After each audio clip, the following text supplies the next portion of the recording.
Hey, what's up? It's Bon, and today I want to talk about Mass Effect.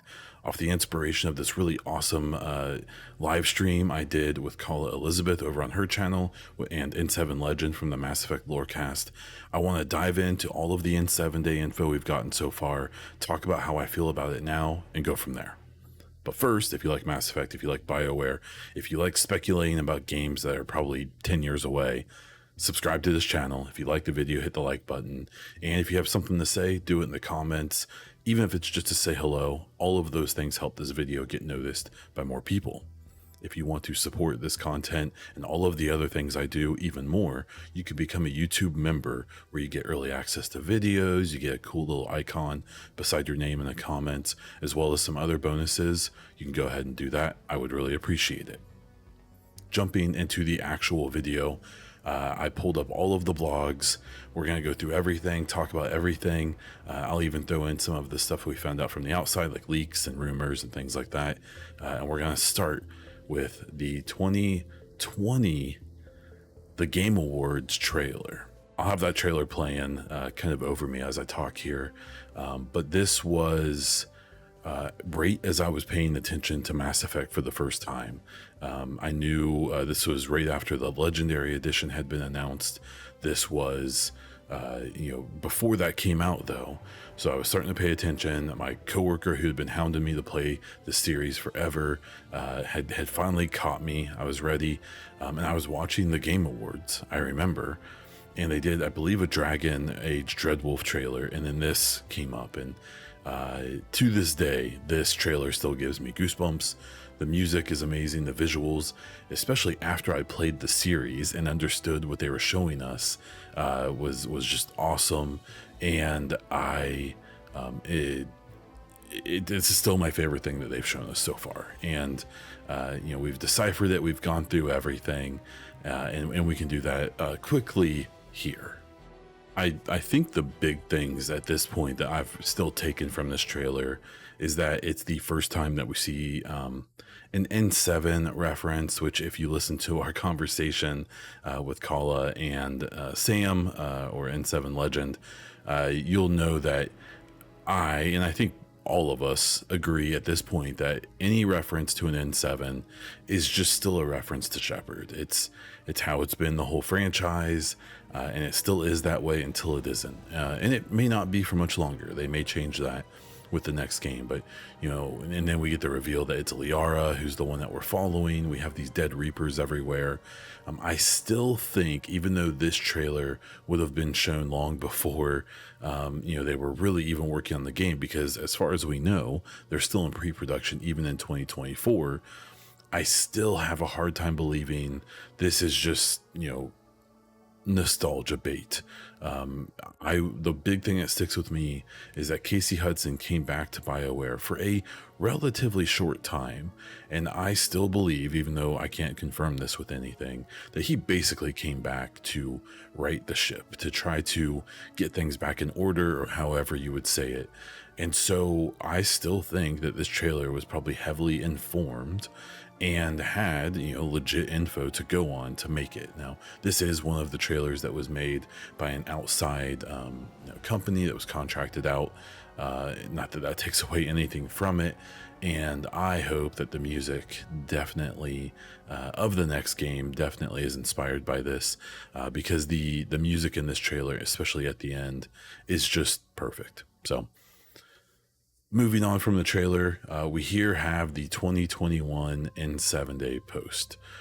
This was a fun one because this was my first, N7 day as a fan and as a creator. This is when I started making videos about Mass Effect. It's hard to believe it was 3 years ago. Pretty wild.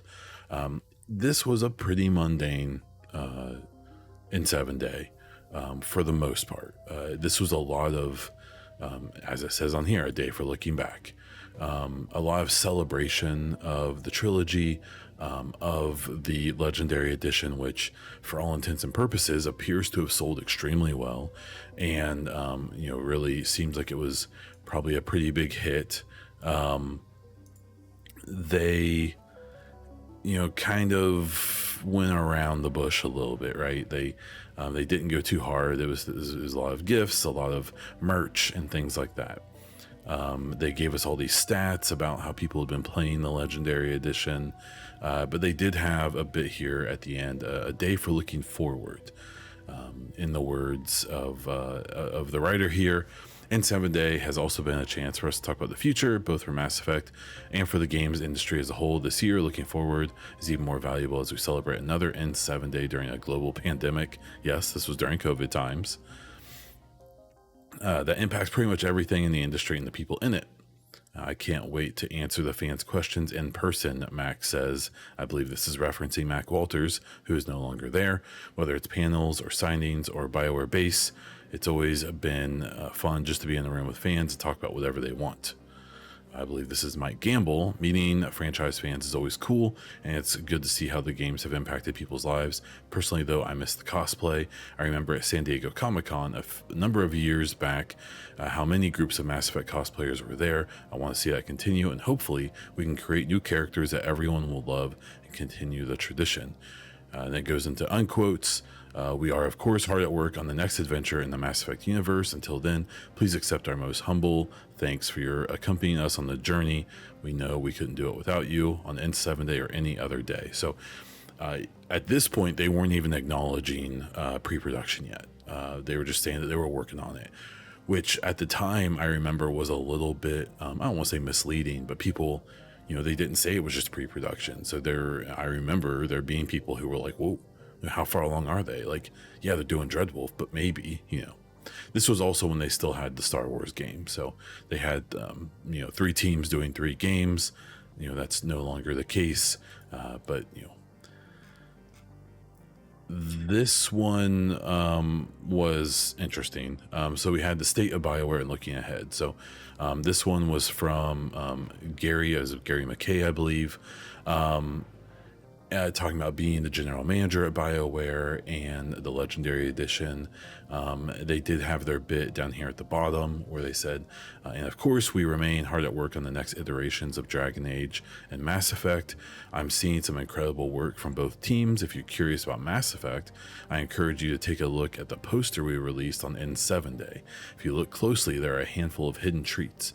By my count, there are at least 5 surprises, all of which point to an amazing future for the Mass Effect universe. As for Dragon Age, and he goes on to talk about that. So this is what he was talking about with the poster. If you know me, you'll know that I have, as much as anybody, taken an overly close look at this. He talks about the 5 hints in it. I don't think we've ever had it confirmed what they are. My guess is that 1 is the crew here, 2 is this Geth, 3 is maybe the ship, 4 is what I think I was spotted, and other people do as well, is maybe an N7 logo hidden over here, but I don't know. This is one that what's nice about the way they tease this game is it is them pretty much giving people info and then running away and not confirming anything. I am still one of the people who believes that we are seeing a Krogan dressed in red here, which certainly to me seems like it could be Rex. I think this could be Liara here in the front. I think this is a Turian because of the collar that you can barely make out in these pixels. And then this red stripe on the helmet, to me, clearly looks like an N7 agent, but maybe it's not. A lot of people disagree, which is fine. We don't know. This is all speculation. It is all for fun. This is also when they were still branding this, the Mass Effect Will Continue branding, which is what was also on that 2020 trailer. Now, from there, we moved on to the 2022 N7 Day. I think overall, this has been my favorite N7 Day.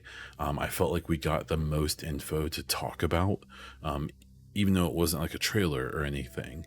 What we did get, though, was a bunch of concept art and a little encrypted video that people have been trying to decipher or argue about ever since.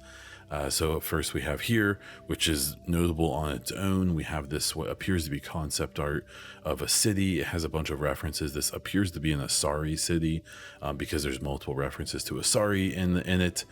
There's also trilogy era sky cars and shuttles, which it's my main thing that pushes back on a bunch of the people thinking that this next game takes place so many years after the trilogy.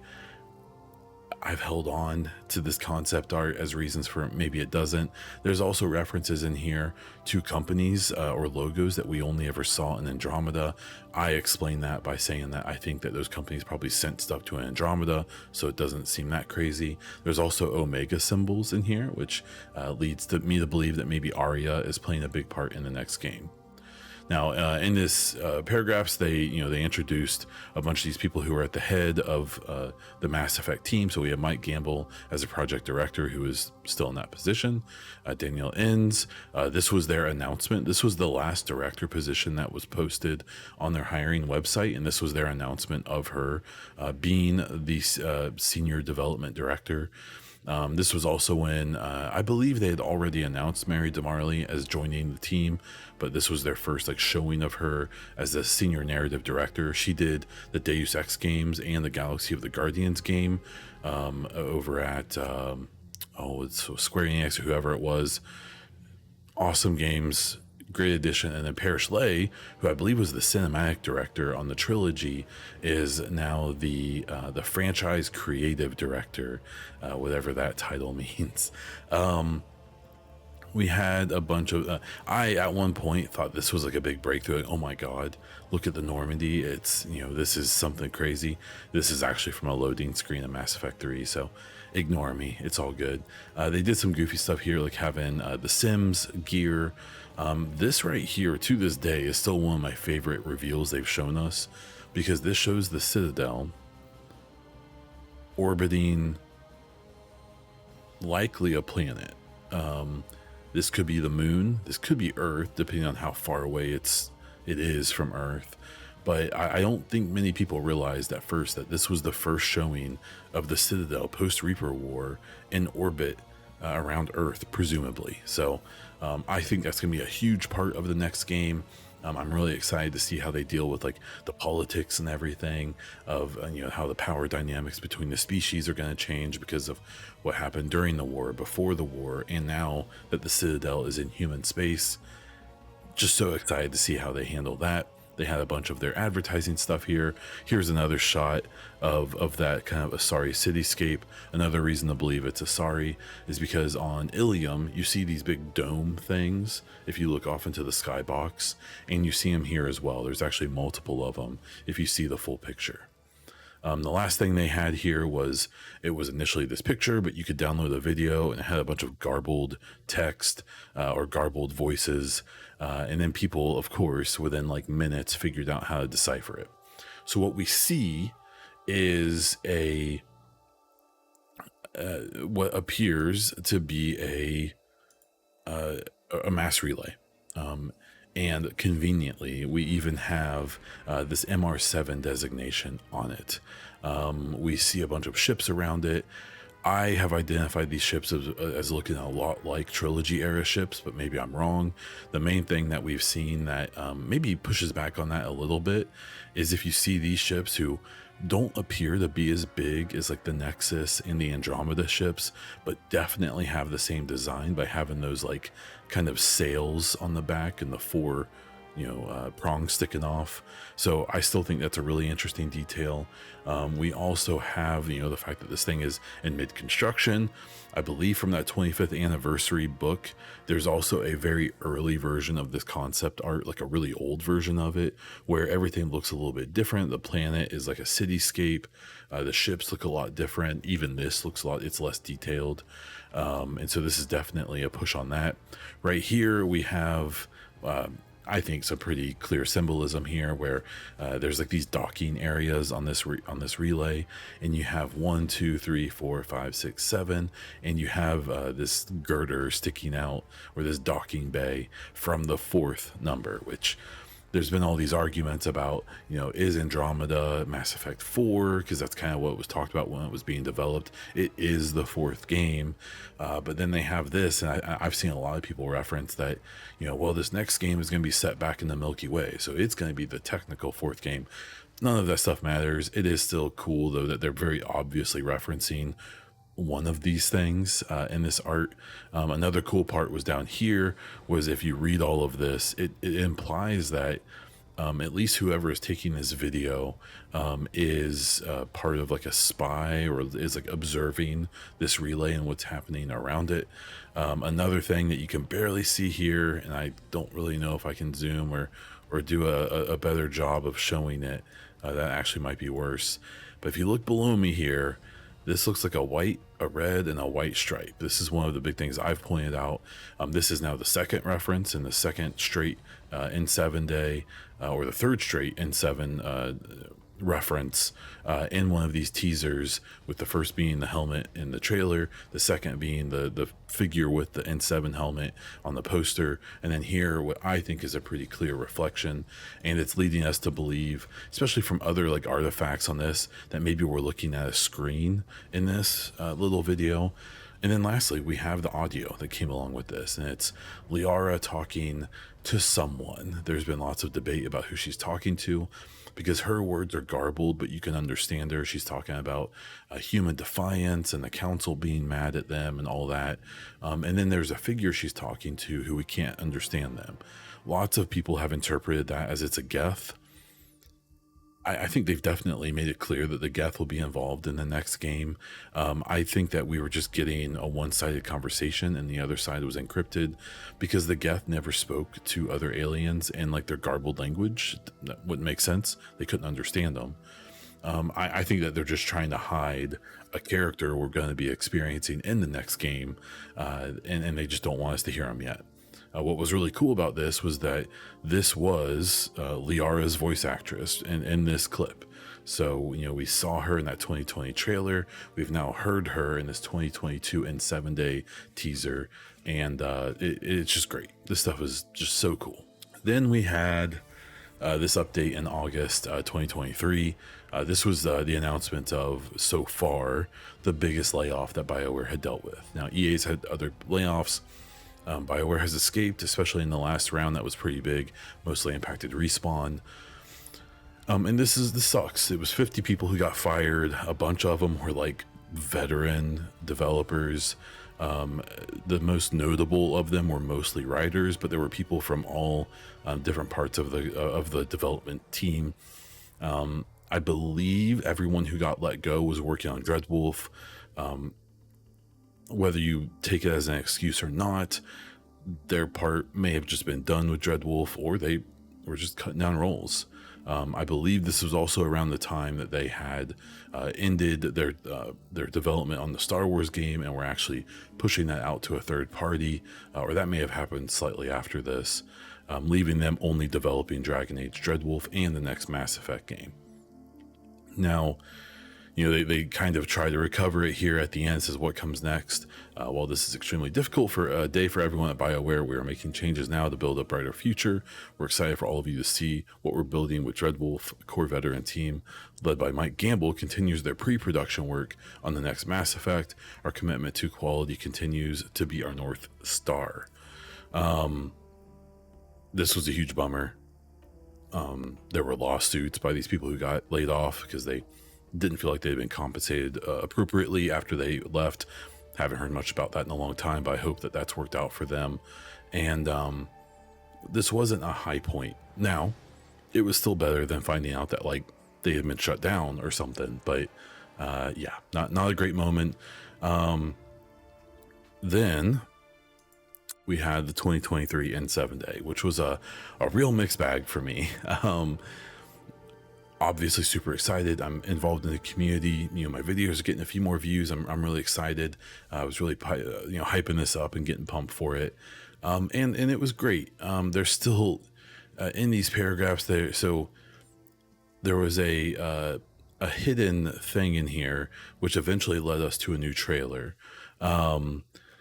One of the notable things here is in this paragraph. So So they're talking about the process of developing this next game. That process is equal parts rewarding and challenging. We've asked ourselves many of the same questions that you've asked over the years. What happened to everyone that you love in the games? Who really died? Who had kids with whom? What does a baby Volus sound like? What about the galaxies? What the endings? What the heck is going on with the Asari scientist turned shadow broker? And what about? Never mind, you get the idea. And of course, to those questions, there are answers, but you'll have to wait to hear them. Anything we do say won't be easy to find, just like you've come to expect with our N7-day teases. So they were referencing that basically people figured out a code that was in here from capital letters, I believe. And that led people to a website where they, over like 4 hours, revealed a like 30-second trailer, which I'll show at some point during this. What was interesting about this paragraph to me, I think Paragon 7 just did a video about this, about specifically this, or at least talked about it, is that, they mention all these things that people do care about, and specifically said, like, we have answers for all these questions. And so those questions being, what about Shepard? This is obviously referencing Shepard. What about Liara, which we knew we were going to be hearing more about her, I think at least in some capacity. What about the endings? And that is not singular. What about the galaxies? Not singular either. Baby Volus, I suspect that was supposed to be a joke. Who had kids with whom? Who knows what that means? Who really died? Like, big question. Like, that's the thing that people do care about, especially if they're going to set a canon for that. As well as what happened to everyone we know and love in the games, right? So they're at least setting the stage that they're going to answer all of those questions. It doesn't mean that we're going to play a Shepard again. It doesn't mean that we're going to see any of those people again. There's some reason to believe that we may be far beyond the lifespans of most of these people, especially from what came later in this. But I remember when this came out, because it was just basically this little paragraph, I remember being like, oh, this is it? Because they basically just confirmed they're still working on it. They're still in pre-production, all of that. So then we had the merch, the advertisements, all that. The one thing that really bummed me out about this in 7 days that they didn't have any concept art, at least not that I can notice. They had a really cool statue for FemShep and for these two, which I'm still waiting for. I ordered these, but I think they're coming this summer. But what you noticed through here was, if you look at some of these words, they're weird. And it was, I believe, putting something in binary, and that's how people found the trailer. Along with, I believe this got posted later because they posted the trailer, then they revealed this poster, and then it all came together. So should have at some point during this seen the trailer, and then this was probably the most notable thing about the whole N7 day was this poster here that has the agent that we see in the trailer with this kind of futuristic looking armor, as well as this bar scene, which has all kinds of things. It has a Turian with a visor, which we only ever saw on Garrus. It's got Hanar with gewelry. We've got jellyfish too, which seems kind of inappropriate. We've got a giant Volus in here. We've got a Geth standing guard with someone who is an Asari. We don't know who it is though. We've got right here, and I won't zoom too much here because I've done so many videos about this. That's an Angaran in this picture. And then we have what right here appears to be, or no, it's right here. That looks like a bird and is almost certainly a Ralloy.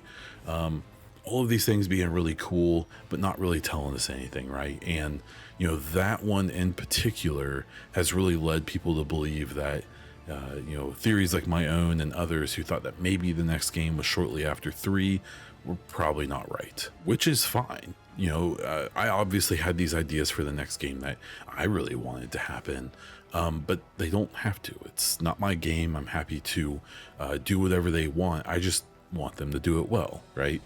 Am I in love with the idea of combining the Angarans and the Milky Way and all of that?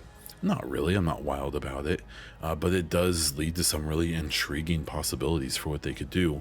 The thing I wasn't able to show here is that trailer came out in 3 sections, and in between those sections they had these kind of mysterious text and things showing up, and referencing things like the Andromeda having a signal that, a distress signal.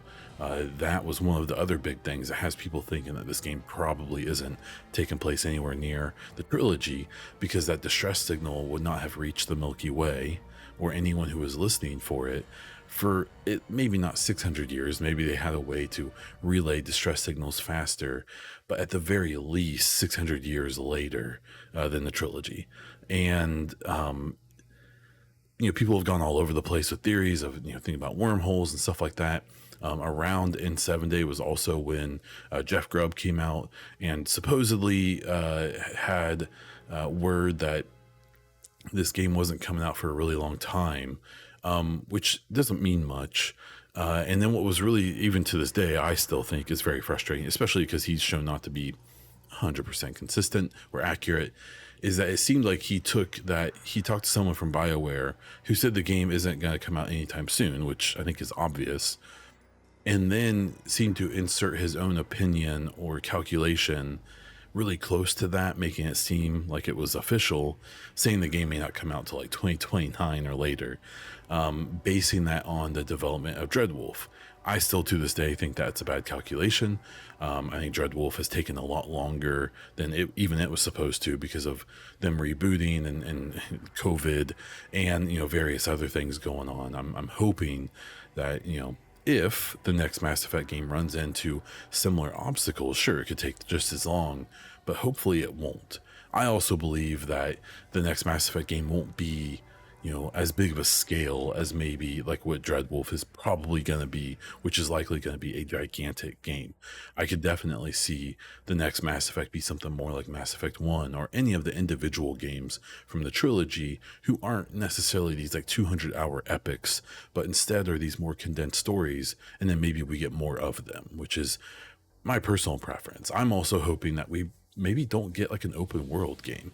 I'd be perfectly happy if the next game is more of a something more along the lines of the trilogy games, where you have like hubs, and then you go from there to do these missions in these more linear areas that are more specifically designed. And I think they almost have to do some kind of at least partially open world stuff, just because of how gaming is nowadays. But I really hope that they are willing to do something different, because especially by the time this game comes out, I don't know if everyone's going to be screaming for a full open world game that we kind of got with Andromeda. So there's my big recap. There's kind of how I'm feeling about everything. If there's something big I missed, or if you agree or disagree on something, let me know in the comments. Thanks so much for watching. If you can subscribe to the channel, if you like this, you want more of it, please do so. Hit the like button if you like the video. Like I said before, comment down below, even if it's just to say hi.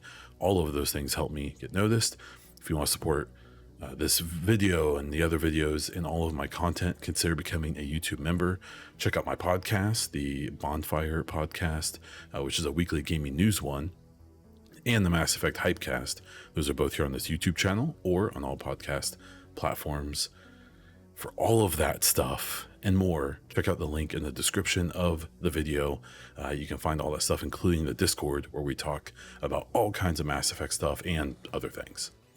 That is all I have for this one, so until next time.